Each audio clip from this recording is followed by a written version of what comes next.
આજે 21 સપ્ટેમ્બર એટલે કે રાષ્ટ્રીય ચા દિવસ.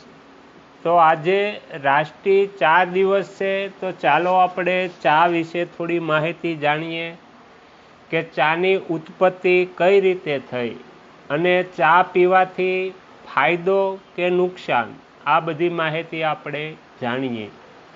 ચા છે ને અત્યારે ઘર ઘરનું રોજિંદુ પેય બની ગયું છે. તે આતિથ્ય માટેનું પ્રતીક અને રાષ્ટ્રીય પીણું છે.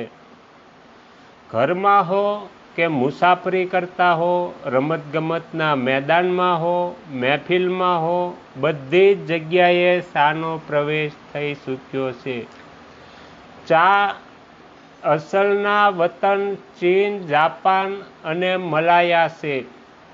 ચીનના લોકો તો તેને દેવી તરીકે ચાની પ્રતિષ્ઠા કરે છે.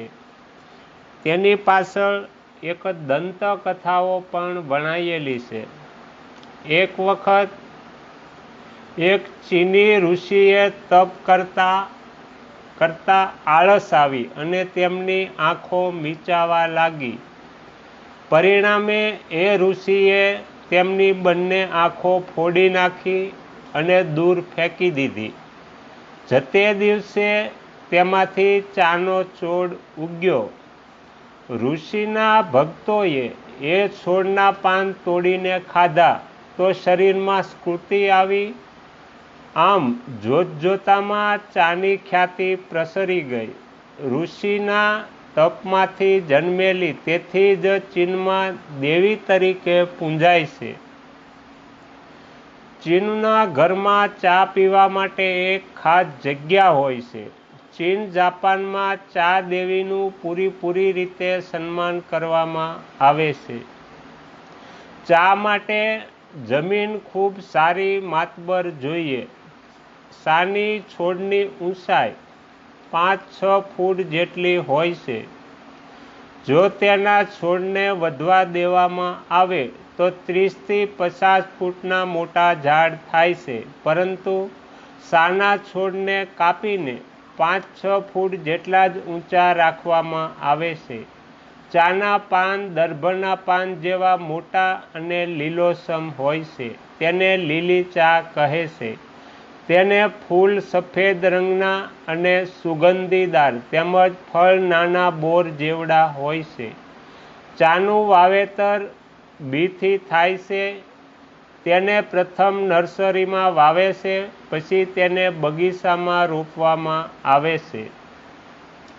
ભારતમાં અસમ, નીલગિરી, દાર્જિલિંગ અને દહેરાદૂનમાં ચા વવાય છે. ચા મોટાભાગે પર્વત ઉપર જ થાય છે. ચાની ઘણી બધી જાતો છે. સૌથી શ્રેષ્ઠ બાદશાહી ચા છે. એ ઠંડીની ઋતુમાં થાય છે. તેના પાન કોમળ હોય છે. તેના પાન વસંત ઋતુ ઉતરતા અને ગ્રીષ્મની શરૂઆતમાં તોડવામાં આવે છે.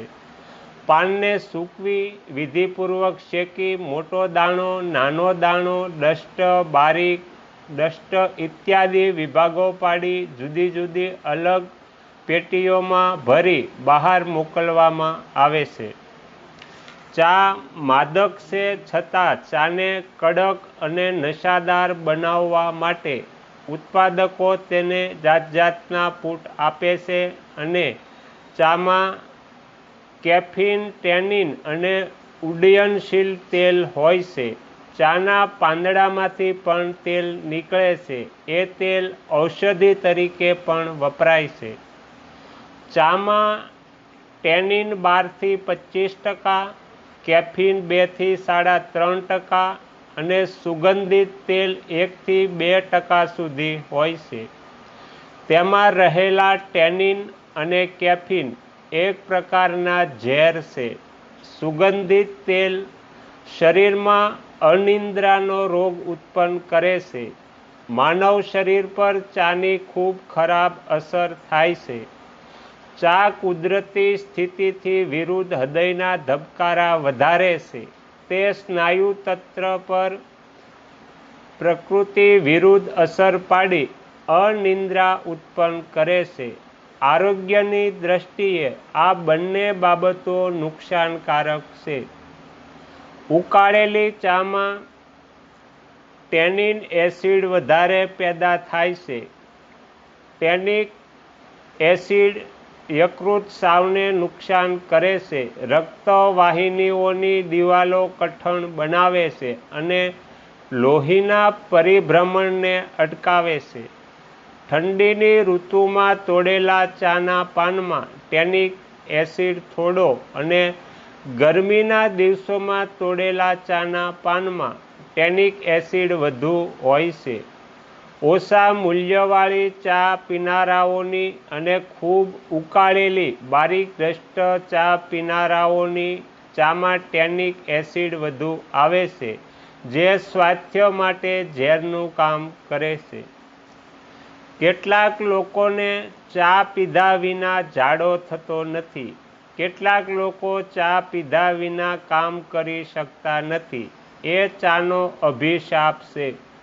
ચાનું વ્યસન પડ્યા પછી તેમાંથી છૂટવું ઘણું કઠણ છે. ચા મગજ કરતાં માંસધાતુ પર ઉત્તેજક અસર કરે છે, અર્થાત ચા પીધા પછી શારીરિક થાક ઓછો લાગે છે, પરંતુ વધુ ચા પીવાથી પાચન ક્રિયા બગડે છે. ચામાં કશું પોષક તત્વ નથી. તેના પાનમાં પ્રોટીન હોય છે, પણ ચા બનાવવાની રીતમાં તે જલવે જ જળવાય છે. ચામાં કાર્બોદિત અને સ્નેહલનું પ્રમાણ પણ નહીં જેવું છે. ચા બુદ્ધિજીવીઓનું, મગજનું કામ કરનારાઓનું અને ઠંડા પ્રદેશનું પીણું ગણાય છે. જ્ઞાનતંતુઓને તે ક્ષણિક ઉત્તેજના આપે છે. હવે શામાં થોડા ઘણા ગુણ પણ છે. શા હોજરીને જાગૃત કરે છે, રુચિ ઉત્પન્ન કરે છે, ચામડી તથા મૂત્રાશય પર ક્રિયા કરી પરસેવો પેશાબ ખુલાસાથી લાવે છે. ચા નરમ પડેલા જુસ્સાને જાગૃત કરી અને થાક ઉતારે છે. જમ્યા પછી 4 કલાક રહીને ચા પીવી જોઈએ. ચા પિત્તને વધારનાર હોવાથી 3-4 કલાકે ખોરાકનો કંઈક ભાગ પાચન થવો બાકી રહ્યો હોય તો ચા તેને પચાવીને નીચે ઉતારે છે. ચાના પાન સ્વાદમાં તુરી અને તેજ, વિપાકમાં તીખી, ઉષ્ણવીર્ય, કફહર, વાતવર્ધક અને આમાશય પૌષ્ટિક છે. દૂધમાં મેળવેલી ચા મીઠી, કફજ્ઞ, કંઈક સ્વેદલ, કંઈક ઉત્તેજક, કામોત્તેજક, ઠંડી દૂર કરનાર, શ્રમહર, મૂત્રલ અને જડતાનાશક છે.